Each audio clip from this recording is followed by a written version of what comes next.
안녕하세요. 6월 13일 주식 정리해드리는 주정남, 오늘도 시장 정리부터 먼저 시작해보도록 하겠습니다. 자, 들어가기 전 구독과 좋아요 한번 부탁드리며 지금 어떤 뉴스들 나오고 있는지 살펴보도록 하면 어제 두 가지 경제 지표가 나왔거든요. 그런데 이게 좀 엇갈렸습니다. 자, 어떤 부분들인지 하나씩 살펴보면 일단 미국의 FOMC가 어제 끝났죠. 근데 예상대로 금리는 동결했습니다. 하지만 우리에게 관심이 있었던 건 이들이 과연 올해 어떤 생각을 하는지 이 부분이었잖아요. 근데 기존에 3회 금리 인하에 대해서 이야기했던 게 한 번으로 축소되게 되었습니다. 그래서 조금 아쉽다. 네, 이렇게 평가를 할 수 있어요. 그래서 이게 악재라고 볼 수 있는데 이제 이런 상황이 나왔음에도 불구하고 소비자 물가지수가 발표가 되었는데 어떤 내용이 나오게 되었다? 최근 고용이 계속해서 좋은 모습이 보여지다 보니까 물가 압력이 커 있는 상황이었잖아요. 근데 야, 이걸 둔화시켜 줄 수 있는 내용이 이렇게 나왔습니다. 전월 대비 보합이라고 하는데 예상치 모두 하회하는 모습이 보여지고 저번 달과 비교했을 때에도 약간이나마 확실하게 내리는 모습 보여주게 되었습니다. 자, 그러면은 이게 계속된다? 그러면 이제 파월 의장 같은 경우에도 요 CPI에 대해서 반갑다라는 의견을 발표를 했고 바이든 통령 같은 경우에도 여기에 대해서 힘을 실어주는 내용이 나왔기 때문에 야, 이거 몇 개만 더 이어지더라도 금리 인하의 확률이 높아지겠네 생각할 수 있겠죠. 그래서 실제로 이러한 부분들 때문에 50% 아래에서 유지가 되었던 9월달 금리 인하에 대한 확률이 몇 프로까지 올라가게 되었다? 61점. 그러면 얘가 계속해서 좋은 모습을 보여주게 된다면은 그에 맞춰가지고 시장 급등에 대한 가능성도 높아지게 될 것이다. 알아두시면 되겠습니다. 그래서 국제유가 같은 경우에는 현재 WTI 기준 78.50달러로 끝나는 모습 보여주게 되었고요. 채권은 당연히 금리 인하한다라고 하니까 급등하게 되었고 달러 같은 경우에는 인하한다라고 하니까 약세의 모습을 보여줬고 금 같은 경우에는 상승 마감하게 되었습니다. 자, 그러면 앞으로 요걸 보면서 여러분들은 어떻게 접근을 하면 좋다? 이제 금리 인하에 대한 확률과 함께 채권이 이것 때문에 계속 올라가는 거거든요. 상승세가 유지가 된다면 결국 주식에까지 반영이 될 것이기 때문에 맞춰서 편안하게 추세를 만들어가는 거 확인을 해보셨으면 좋겠습니다. 얘네가 유지되면 굳이 우리가 먼저 나서서 매도를 하거나 할 필요는 없어 보인다라는 것이죠. 자, 그럼 이제 이렇게 보면 이외에 여러분들이 지켜보면 좋을 부분이 뭐가 있는지 하나씩 살펴보도록 하면요. 현재 미국이랑 유럽에서 중국을 계속 견제하는 모습이 보여지고 있습니다. 그러다 보니까 중국 입장에서도 가만히 맞고만 있을 수는 없기 때문에 그나마 만만한 미국이 아니라 유럽 쪽에 이 반발을 굉장히 크게 하려는 모습이 보여지고 있는데 근데 중요한 건 반발을 크게 한다라고 해서 이 관세 부과됐던 게 바로 없어지거나 그러지진 않을 것이다 라는 것이겠죠. 그러면 여기서 판매가 덜 된다면 그 남은 물량을 어디로 밀어내려고 할까요? 아시아. 그랬을 때 한국 같은 경우에는 이 물량을 받을 것으로 예상이 되는 핵심 국가로 분류가 되고 있는데 문제는 소비자 입장에서는 저렴한 제품이 들어오니까 나쁘지 않다라고 하더라도 자국 기업들 같은 경우에는 경쟁 심화 때문에 실적이 떨어질 수도 있겠네 생각을 할 수 있겠죠. 특히나 석유화학 같은 경우에는 중국뿐만 아니라 중동까지도 살아남기 위해서 계속 밀어붙이려는 모습이 보여지고 있어서 이 역시 부담으로 작용을 하여 이거 잘못하면 생사의 기로에 놓일 것이다. 많은 석유화학 기업들이 이제 대형화를 하지 않으면 못 버티게 될 것이다. 요거 예상을 해볼 수 있을 것 같습니다. 자, 그러면 M&A 관련된 이슈를 제외하면은 석유화학 주식적으로는 많이 조심을 해야 될 필요가 있겠죠.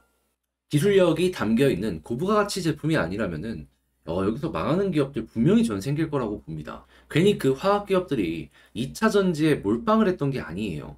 이런 거 다 이겨내가려고 했던 겁니다. 자, 그러면 여러분들 같은 경우에는 요거 꼭 기억을 하시면 좋고 이 외에도 철강 제품들 한국에 쏟아질 가능성이 높고 그리고 해외에 못 파는 거 한국으로 들어올 가능성이 높으니까 이제 혹시나 그런 쪽으로 연결된다 많이 많이 조심을 해보시면 좋을 것 같습니다. 여긴 정부 차원에서 보조금까지 쏟아지고 있어가지고 제품 단가로 놓고 봤을 때 한국이 이기긴 정말 힘들 겁니다. 우리나라는 중국처럼 그렇게 전방위적으로 지원 못 해줘요.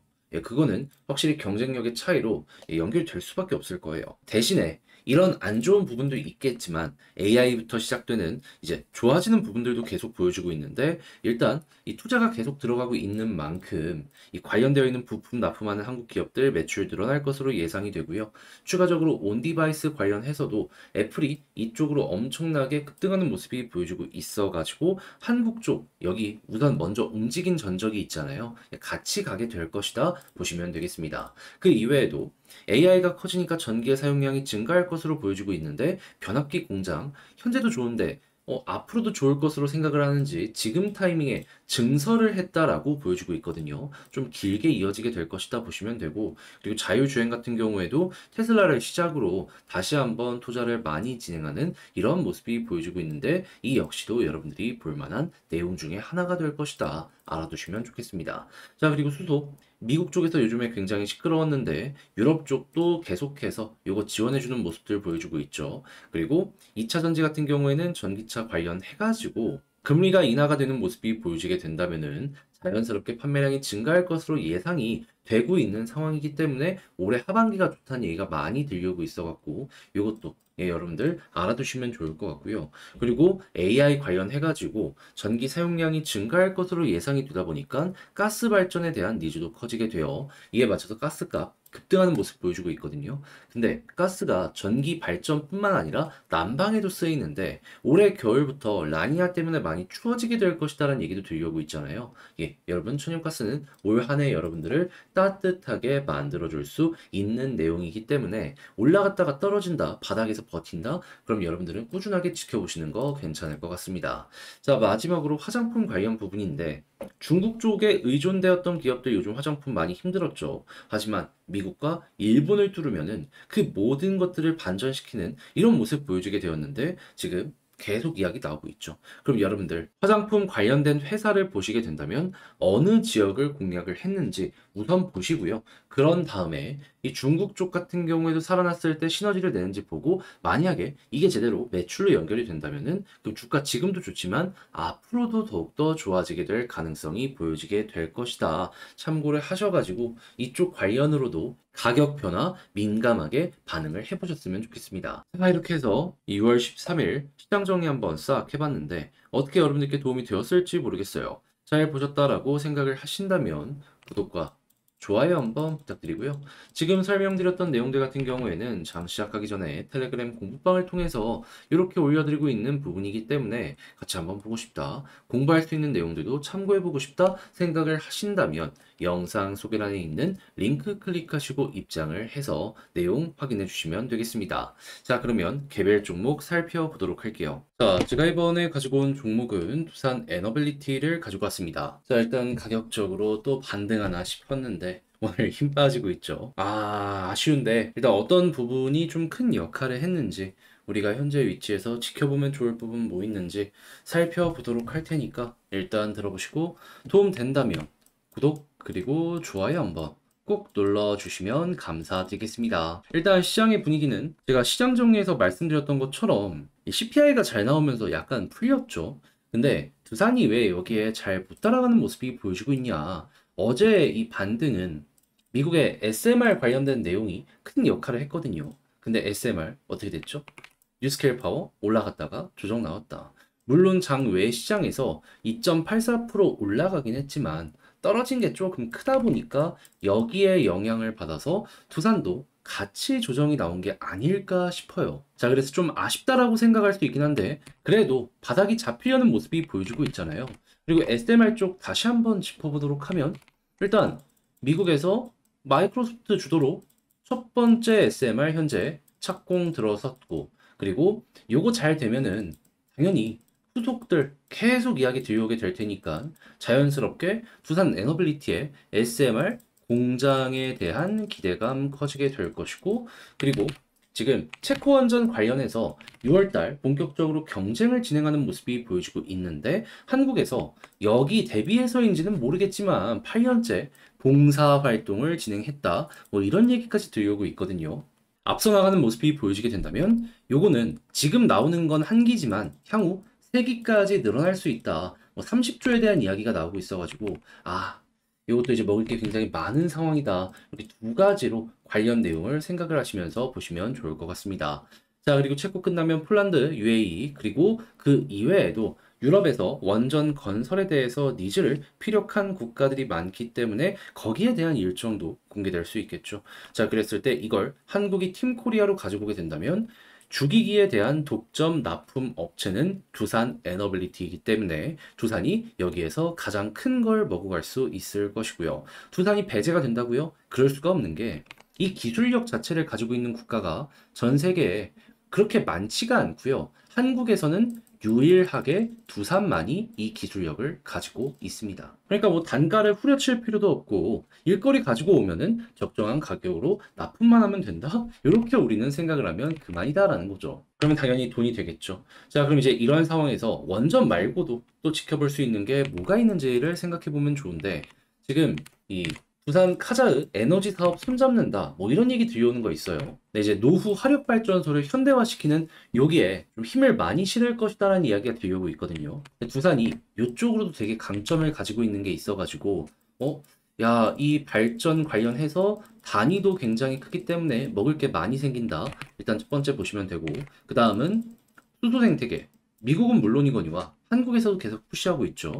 그리고 가스터빈 쪽도 봐야 되는데 여기 같은 경우에는 지금 어떤 이야기 들려오고 있다. AI 관련해가지고 발전량 증가하는 걸 넘어서 한국 덥잖아요. 전 세계적으로도 덥잖아요. 그러니까 가스터빈 발전량 자체가 굉장히 급등하는 모습이 보여지고 있다라고 합니다. 태양광 풍력 그걸로 하더라도 안 되는 부분 가스로 어느 정도 대체가 되고 있다라는 거예요. 그럼 요거 같은 경우에도 하나당의 가격이 수천억이기 때문에 야 이것도 먹을 게 되게 많아지고 있네.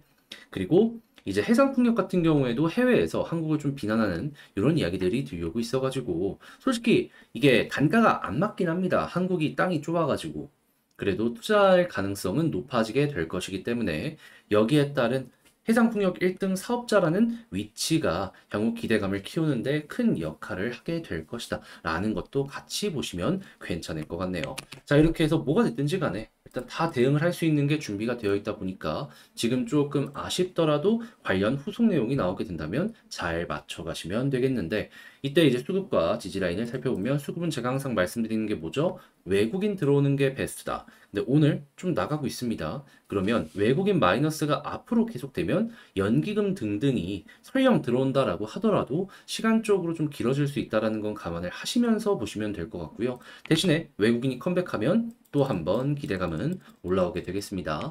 했을 때 지지라인 베스트는 21선이긴 하지만 웬만하면 11선 위에서 버티는 게 최고다. 그래야지 이렇게 속도를 낼 테니까. 근데 만약에 여기를 이탈하면 이제 어떤 일이 발생을 할 것이냐.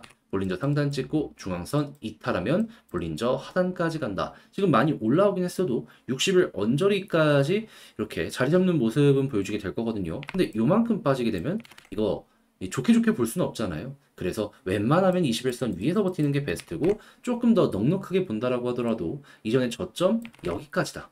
그래서 여기서 N자형으로 이러한 모습이 보여지게 된다면 이때는 61선까지 빠질 것이다 라는 걸 감안을 하시면서 전략을 좀 조정을 해나가시면 되겠네요. 대신에 이탈 없이 그대로 올라가는 모습이 보여지게 된다면은 그러면 1차 목표 어디라고요? 볼린저 밴드 상단 전 고점 부근 여기 한번 노려보시면 되고요. 그런 다음에 만약에 여기에서 맞고 떨어지는 모습이 보여지게 된다면 쌍봉 해가지고 힘이 빠질 걸 생각을 하시되 만약에 여기서 이렇게 떨어지는 게 아니라 결국 위를 돌파하는 모습이 보여지게 된다면 그러면 이전에 볼린저 상단을 타고 올라갔었던 것처럼 여기서 또 한 번 반복이 될 수 있거든요.